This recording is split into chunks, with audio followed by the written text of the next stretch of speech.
सो जैसे ही भोजन स्टोमक में पहुंचता है वहां पे ये चूंकि उस फूड में प्रोटीन का डाइजेशन होना है, तो जैसे ही वो प्रोटीन या अमाइनो एसिड एंटर करता है हमारे स्टोमक में, वो प्रोटीन या क्या करता है, गैस्ट्रिक मुकोसा को स्टिमुलेट करता है कि भाई अब प्रोटीन आ गया है, अब प्रोटीन का डाइजेशन करना है।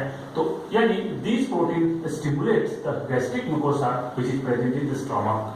These gastric mucosa containing G cell which secrete gastrin hormone, and ये gastrin hormone क्या करेगा, stimulate the secretion of gastric juice. वो गैस्ट्रिक जूस जो स्टोमक में बहुत सारे सेल्स होते हैं, उसको गैस्ट्रिक जूस क्या करेगा, सिक्रीशन के लिए स्टिमुलेट करेगा, और ये गैस्ट्रिक जूस क्या करेगा, फाइनली जो पार्शियली डाइजेस्टेड फूड आया है उसका डाइजेशन ये कराएगा।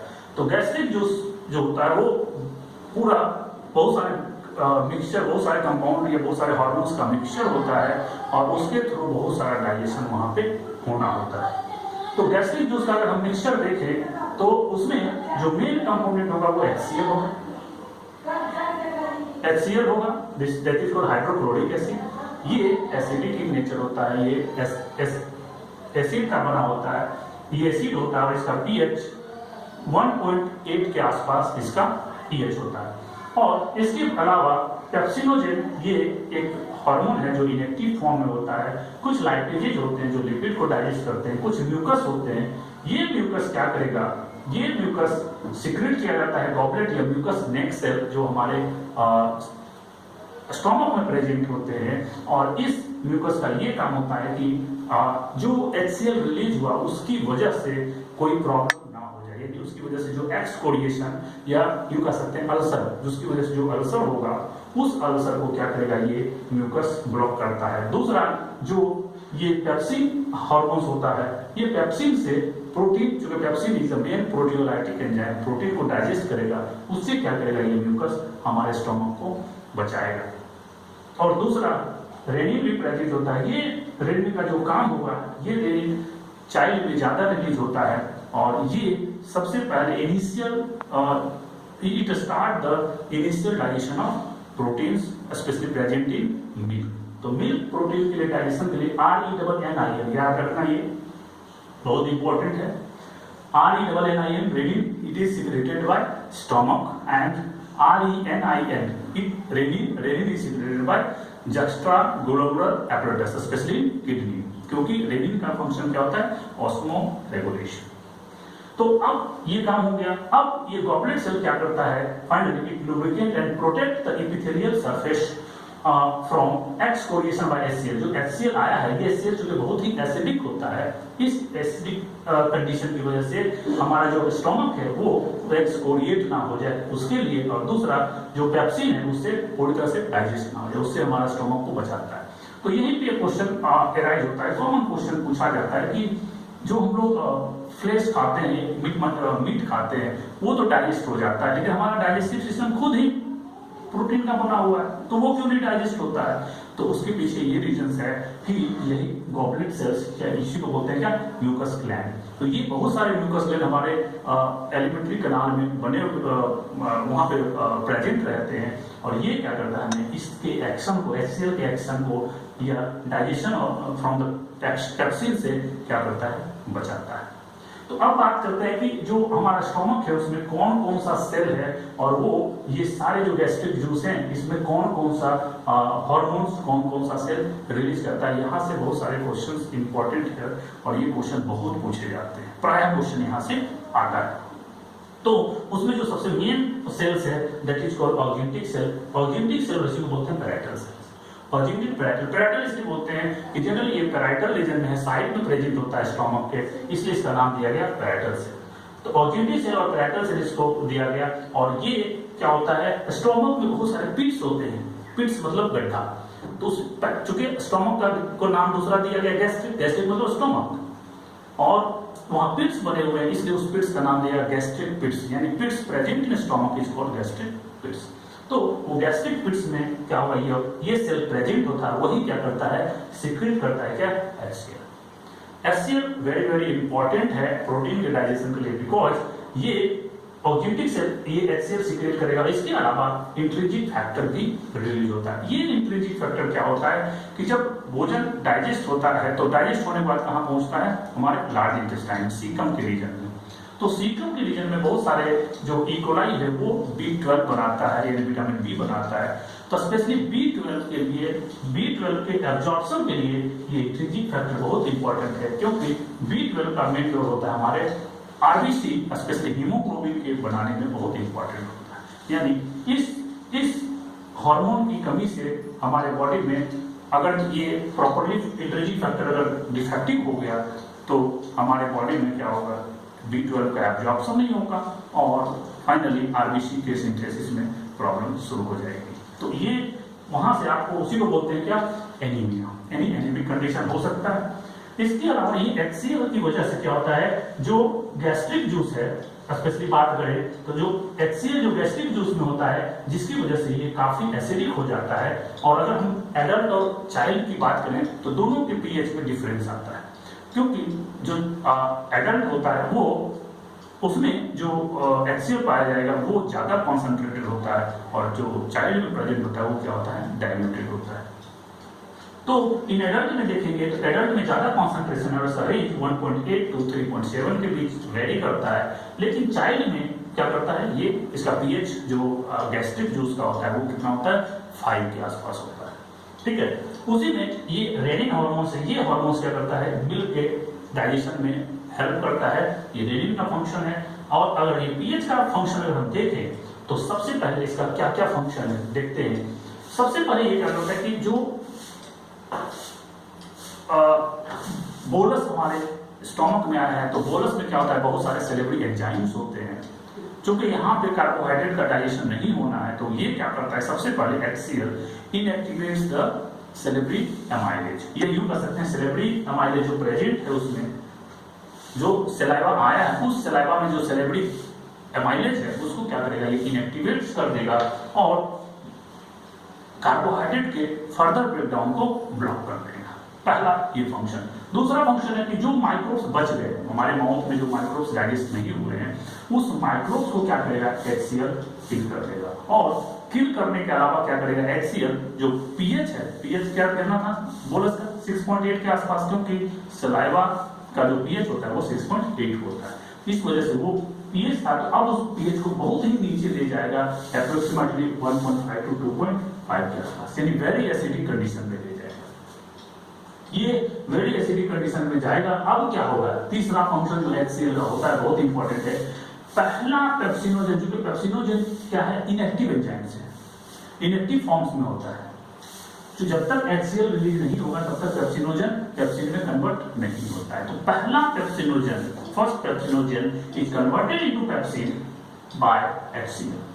और जैसे ही पेप्सिन एक बार कन्वर्ट हो गया उसके बाद HCl का काम खत्म हो जाता है, क्योंकि HCl अगर ज्यादा देर तक रहेगा तो हो सकता है हमारे स्टोमक में नुकसान हो सकता है, हार्म पहुंच सकता है। इसलिए जैसे ही पेप्सिनोजन पेप्सिन में कन्वर्ट हुआ, HCl का काम खत्म, वहां पे इसको सिग्नल मिल जाता है भाई अब आपका काम खत्म हो गया, अब आप सिक्रेशन को ब्लॉक कर दो। तो ये ब्लॉक हो गया। अब ये पेप्सिनोजन जो पेप्सिन में कन्वर्ट हुआ है, ये पेप्सिन अब खुद नया जो फिर से जो पेप्सिनोजन आएगा, जो बचा हुआ पेप्सिनोजन है, उस पेप्सिनोजन के ये कन्वर्ट कर देगा पेप्सिन।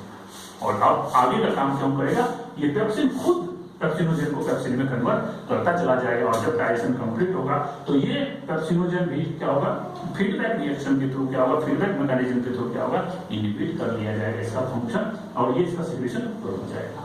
अब दूसरा सेल्स, फर्स्ट सेल था ऑब्जेक्टिव सेल, ये पैराइटल सेल, इसमें हमने देख लिया कि कौन सा सेल क्या क्या सिक्रेट करता है। दूसरा सेल से बोलते हैं पेप्टिक सेल, चीप सेल, इसी को बोलते हैं जाइमोजेनिक सेल्स।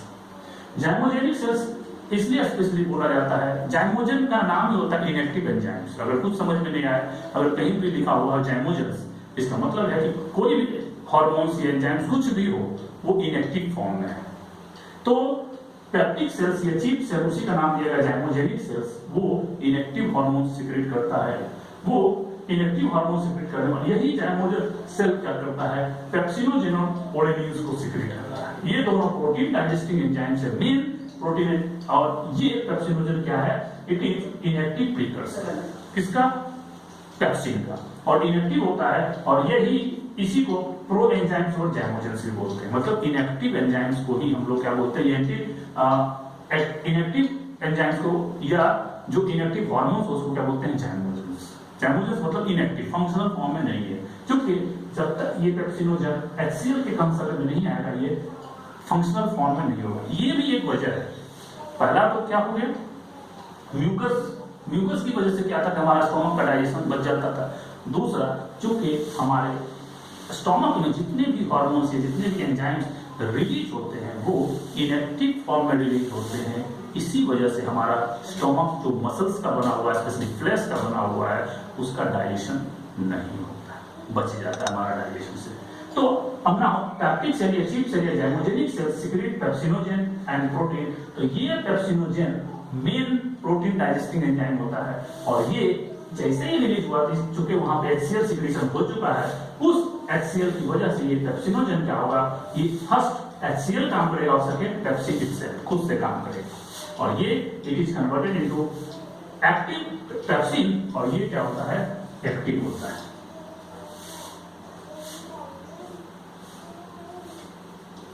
ये एक्टिव है, और अब ये पेप्सिन क्या करेगा, प्रोटीन को प्रोटीन का डाइजेशन करना शुरू करेगा, और ये pepsin is the principal protease, इसी को बोलते हैं proteolytic enzyme.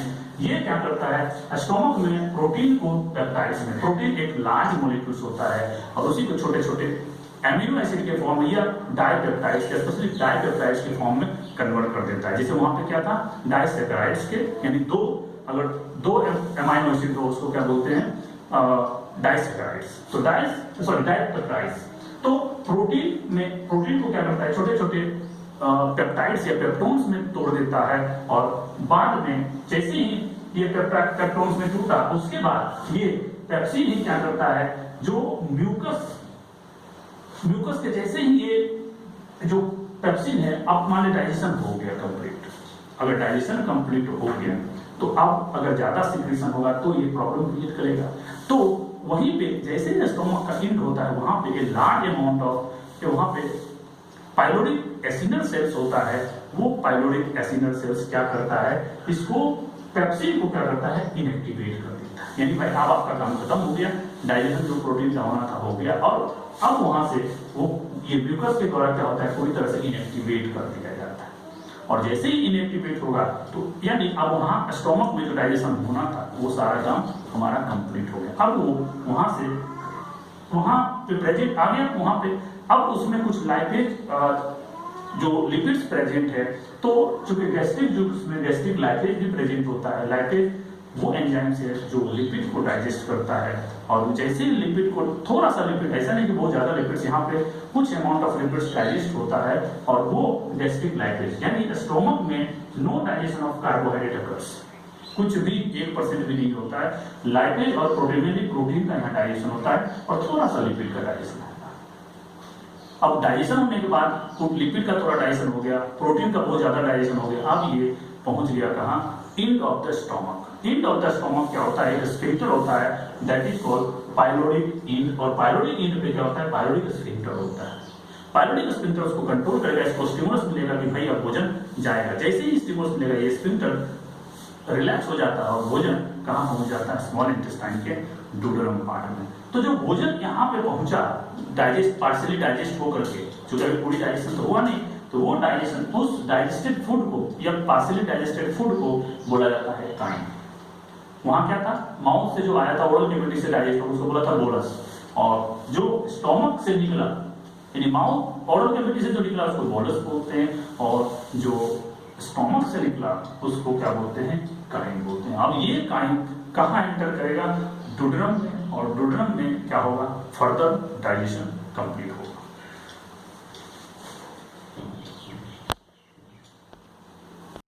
Now, partially digested food which comes out from the stomach is called the chyme. Chyme now enters the duodenum. Duodenum is the part of the small intestine. Now, जैसे ही भोजन stomach से partially digest होता है, वहां से निकलता है, और वहां पे एक स्फिंक्टर कंट्रोल करने वाला होता है, that is called pyloric sphincter, और वो पाइलोटिक स्फिंक्टर गार्ड करता है कि भोजन कब कहाँ जाएगा, ड्यूडेनम में आएगा। तो ड्यूडेनम, अब उसके बाद यानी स्टोमक का काम खत्म, अब वहां से भोजन कहाँ पहुंचेगा, स्मॉल इंटेस्टाइन में। स्मॉल इंटेस्टाइन का जो फर्स्ट पार्ट होता है, जो सबसे छोटा पार्ट होता है, that is called the duodenum. ये होता तो सबसे छोटा है, but it is the most active part, most active part of small intestine. ये बहुत ही एक्टिव पार्ट होता है, और जितना भी डाइजेशन होता है वो most of digestion is completed here.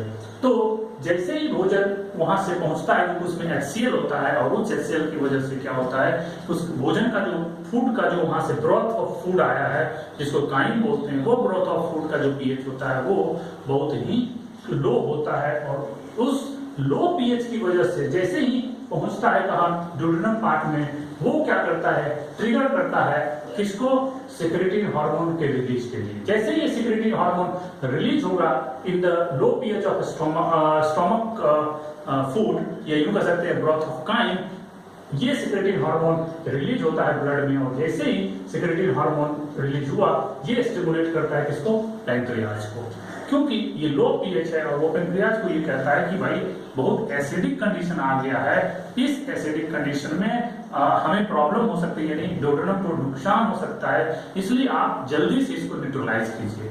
तो पैंक्रियाज उसके बदले में क्या करता है, बाइकार्बोनेट एंड वाटर रिलीज करता है, और ये बाइकार्बोनेट आयन क्या करता है, गैस्ट्रिक HCl को क्या करता है, न्यूट्रलाइज कर देता है। तो फर्स्ट इवेंट क्या हुआ कि गैस्ट्रिन, जो ये सेक्रेटिन हार्मोन्स है, वो गैस्ट्रिक या स्टोमक से जो काइम आया है उसको क्या करता है, सेक्रेटिन हार्मोन, ये उसको सेक्रेटिन हार्मोन को क्या करता है, प्रमोट करता है सेक्रेशन के लिए, और ये सेक्रेटिन हार्मोन डायरेक्ट एक्शन किस पे लेता है, पैंक्रियाज पे, यानी वो ब्लड के थ्रू जाएगा पैंक्रियाज के ब्लड वेसल्स में, और वो पैंक्रियाज को एक्टिवेट करेगा कि भाई HCl आ गया है, उससे नुकसान हो जाएगा, तो आप बाइकार्बोनेट आयन को रिलीज करिए, और वो बाइकार्बोनेट आयन क्या करेगा, जो HCl उस काइन में प्रेजेंट है उसको न्यूट्रलाइज कर देगा, और वो न्यूट्रल कंडीशन पे पहुंच जाएगा। अब बात करते हैं कि अब जो पैंक्रियाज है, पैंक्रियाज में क्या होता है, पैंक्रियाटिक एसिनल सेल्स, जो एक्सोक्राइन पार्ट होता है। एंडोक्राइन पार्ट हम लोगों ने डिस्कस कर रखा है, एंडोक्राइन पार्ट का अलग फंक्शन होता है, और एक्सोक्राइन का पार्ट अलग फंक्शन होता है। तो ये एक्सोक्राइन पार्ट है, और ये एक्सोक्राइन पार्ट क्या करता है, यही मेन सेल्स होता है जो बहुत सारे एंजाइम्स रिलीज करता है, जो डाइजेशन में हेल्प करता है। तो ये क्या करता है, पैंक्रियाटिक एसिनल सेल्स कैसे एक्टिव होता है, तो जैसे ही जो पार्सली डाइजेस्टेड प्रोटीन्स, या यूं कह सकते हैं जो वहां पे अमाइनो एसिड कन्वर्ट हुआ है, वो प्रोटीन्स या अमाइनो एसिड, जिसको डाइपेप्टाइड्स बोलते हैं, वो जैसे ही एंटर यहाँ करेगा, अमाइनो एसिड ड्यूडेनम जैसे ही आएगा, ये एक हार्मोन रिलीज करवाता है, दैट इज कॉल्ड कोलियोसिस्टोकाइनिन हार्मोन। ये कोलियोसिस्टोकाइनिन हार्मोन ब्लड में रिलीज होता है, और जैसे ही ये ब्लड में रिलीज होगा, ये क्या करेगा, पैंक्रियाटिक जूस रिलीज के लिए क्या करेगा, ये स्टिमुलेट करेगा, यानी it कोलियोसिस्टोकाइनिन hormone stimulate the secretion of pancreatic juice from the pancreas. अब यही पैंक्रियाटिक जूस रिलीज होगा, और रिलीज होकर कहाँ आता है, वो कॉमन पैंक्रियाटिक बाइल डक्ट में आता है, वहीं पे बाइल भी आएगा, और दोनों मिलकर कहाँ निकलेगा, ड्यूडेनम में निकलेगा, और वहां पे क्या होगा, फर्दर डाइजेशन होगा। तो बात करें हम पैंक्रियाटिक जूस की, तो पैंक्रियाटिक जूस में क्या क्या एंजाइम्स प्रेजेंट होगा, और वो किस तरह से काम करता है। तो चूंकि जितना भी एंजाइम्स रिलीज होता है वो इनएक्टिव फॉर्म में होता है, और जहां पे रिलीज होता है, जहां पे रिलीज होगा, वहां पे वहीं पे जाके वहां पे कुछ केमिकल रिएक्शन होता है, then this inactive enzyme is converted into active forms, और एक्टिव फॉर्म से आएगा, देन वहां पे डाइजेशन को कंप्लीट करेगा। तो ये पैंक्रियाटिक हार्मोन्स, जो पैंक्रियाटिक जूस है, इस पैंक्रियाटिक जूस में जितने भी एंजाइम्स हैं, वो एंजाइम्स इनएक्टिव फॉर्म में होगा, और क्या क्या होगा, trypsinogen, chymotrypsinogen, procarboxypeptidase, amylases, lipases, nucleases. ये trypsinogens main protein digesting enzymes होता है। ये काइमोट्रिप्सिन भी क्या करता है, प्रोटीन को डाइजेस्ट करता है।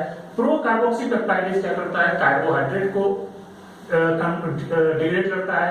यह जो हमारा फर्दर मेम्ब्रेन सिस्टम है, या जो भी वहां पे क्या बोलते हैं लिपिड्स, ये प्रोटीन्स और कार्बोहाइड्रेट दोनों को ये डिग्रेड करेगा।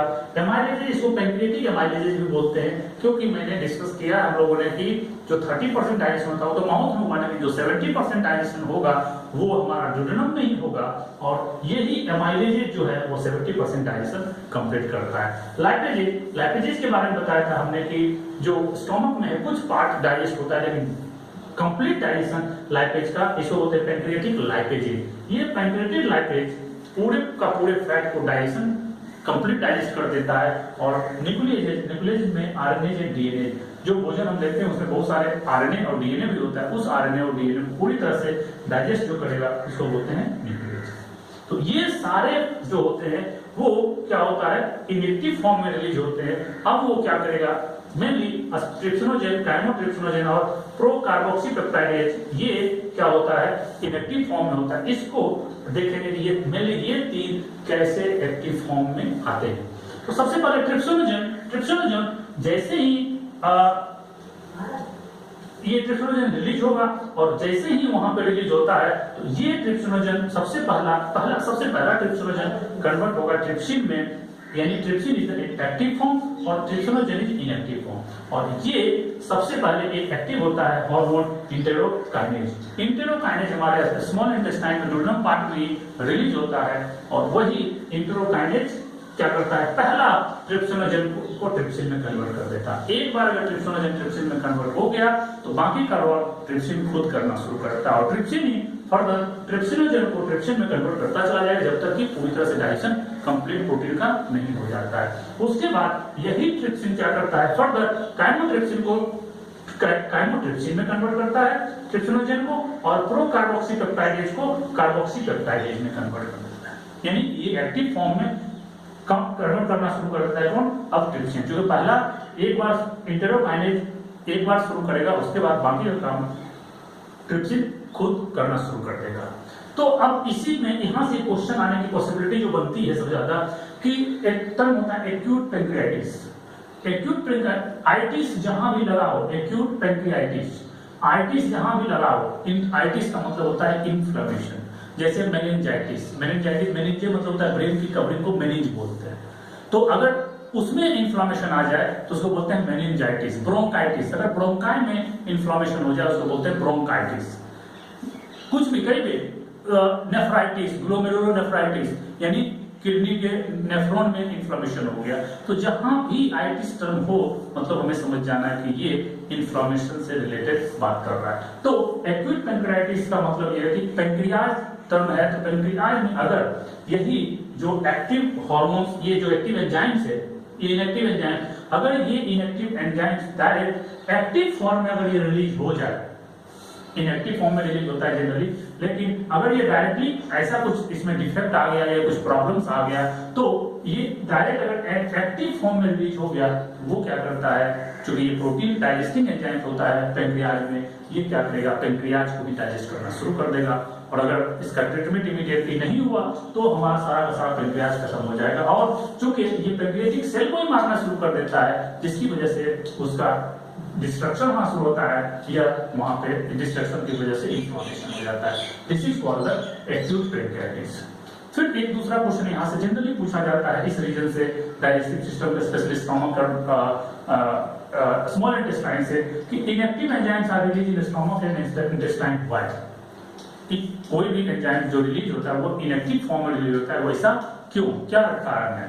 तो सबसे ऐसा एक लाइन में आंसर अगर हमें देना है तो ऐसा इसलिए होता है कि to protect alimentary canal from enzymatic digestion. चूंकि डायरेक्ट अगर हो गया, जहां पे ये बन रहा है वो रिलीज हो गया, तो क्या करेगा, हमारा एलिमेंट्री कैनाल को ही डाइजेस्ट कर देगा। क्योंकि सपोज हम भूखे हैं, हम पूरा हमारे पेट में कोई अनाज नहीं है, तो डाइजेस्ट किसको करता है? तो अगर गलती से कुछ ऐसा रिलीज हो गया तो प्रॉब्लम क्रिएट हो जाएगा, हमारा एलिमेंट्री कैनाल ही डाइजेस्ट। इसलिए वो पहले इनएक्टिव फॉर्म में आता है, और जब भोजन, मान लीजिए जैसे भोजन आया तो इनएक्टिव फॉर्म में आया, अब जब उसको भोजन मिलेगा तब क्या करेगा, अब वहां पे एक्शन करना शुरू होगा। जैसे ही भोजन फूड का कंप्लीट डाइजेशन हुआ, क्या करता है फीडबैक रिएक्शन करके उसको ब्लॉक कर दिया जाता है कि नहीं भाई आप काम खत्म हो गया, आप बंद हो जाइए।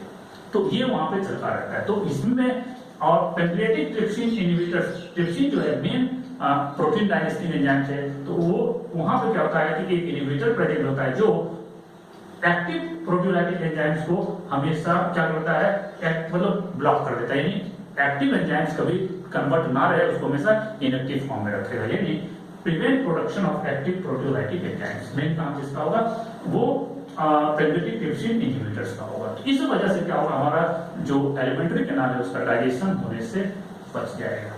तो ये पैंक्रियाज के बारे में हो गया। अब दूसरा पार्ट आता है, क्योंकि common pancreatic and bile duct होता है, तो पैंक्रियाज का सिक्रेशन और बाइल का सिक्रेशन एक ही साथ होता है। तो पहले हम बाइल के बारे में स्टडी कर लेते हैं, फिर दोनों को एक बार निकालेंगे डोडोनम में और कैसे कैसे डाइजेशन होता है उसको हम लोग कंप्लीट करेंगे।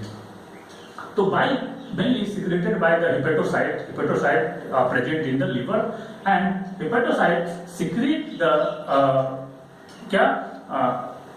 bile and it comes into the gallbladder where it is stored and concentrated। वहां पे आता है और वहीं पे कंसंट्रेशन कितना होना है वो डिसाइड करेगा कौन, गॉलब्लैडर। एंड अब क्या करेगा, जैसे ही यहाँ पे आया और जब हम भोजन करते हैं और जैसे ही इसको स्टिमुलेट की हमारे डुडेनम में लिपिड आ गया है, और जैसे ही लिपिड्स आया तो ये क्या करता है, एक सिक्रेशन, जैसे क्या करता है उसको स्टिमुलस मिलता है, कैसे, एक हार्मोन के द्वारा, that hormone is called secretin.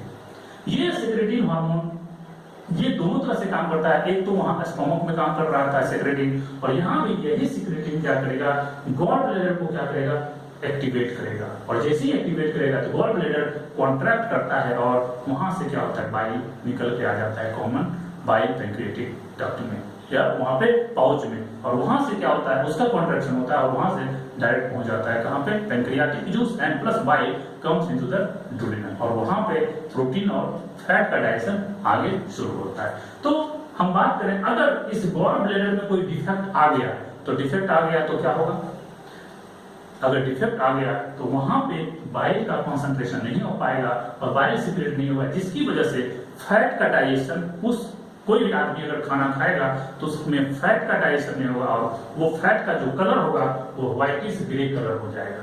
क्योंकि फैट का कलर ही व्हाइट होता है, जनरली व्हाइट या व्हाइटिश ग्रे होता है, तो उसका जब स्टूल हम देखेंगे उस आदमी का जिसमें गॉल ब्लैडर का डिफेक्ट हो गया है, या कभी कभी क्या होता है गॉल ब्लैडर में स्टोन हो जाता है, उसकी वजह से क्या होता है गॉल ब्लैडर को ऑपरेट करके निकाल दिया जाता है। तो जिसमें गॉल ब्लैडर नहीं है उसका जनरली स्टूल जो होता है वो व्हाइटिश ग्रे कलर का हो जाता है। तो सबसे आसान पहचानने का है व्हाइटिश ग्रे कलर किसी का अगर स्टूल में है, इसका मतलब उसके गॉल ब्लैडर में डिफेक्ट आ गया है।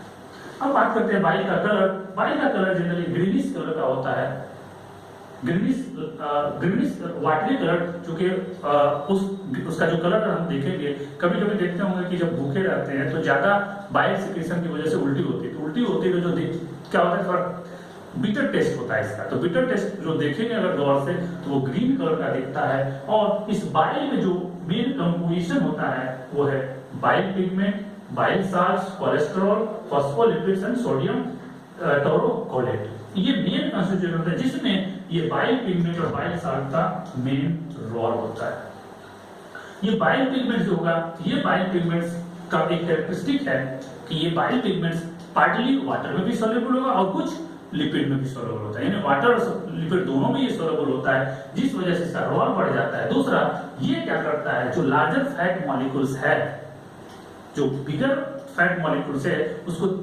तोड़ के अलग अलग करके छोटे छोटे ड्रॉपलेट्स में कन्वर्ट कर देता है, छोटे छोटे मॉलिक्यूल्स में कन्वर्ट कर देता है। This procedure is called emulsification. यह कह सकते हैं कि लार्जर फैट मॉलिक्यूल को इमल्सिफाई करके छोटे छोटे फैट मॉलिक्यूल्स में इसको कन्वर्ट कर दिया जाता है। क्यों? इसका क्या बेनिफिट्स है? इसका बेनिफिट्स ये है कि अगर छोटे मॉलिक्यूल्स होंगे तो उस पे लाइपेज जो एंजाइम से रिलीज हो रहा है, कहां से, पैंक्रियाटिक लाइपेज, इस पैंक्रियाटिक लाइपेज इस पे बेहतर तरीके से काम कर सकता है और उसका डाइजेशन अच्छे से हो सकता है। इसीलिए क्या होता है कि ये इसका इमल्सिफिकेशन हुआ और जिसकी वजह से ये लाइपेज ज्यादा अच्छे से काम करेगा और fat is further converted into glycerol and fatty acid, और इसका क्या होता है, हम लोग डायरेक्टली इसका इस्तेमाल कर लेते हैं, उसको एब्जॉर्ब कर लिया जाता है हमारे कहाँ, इंटेस्टाइन।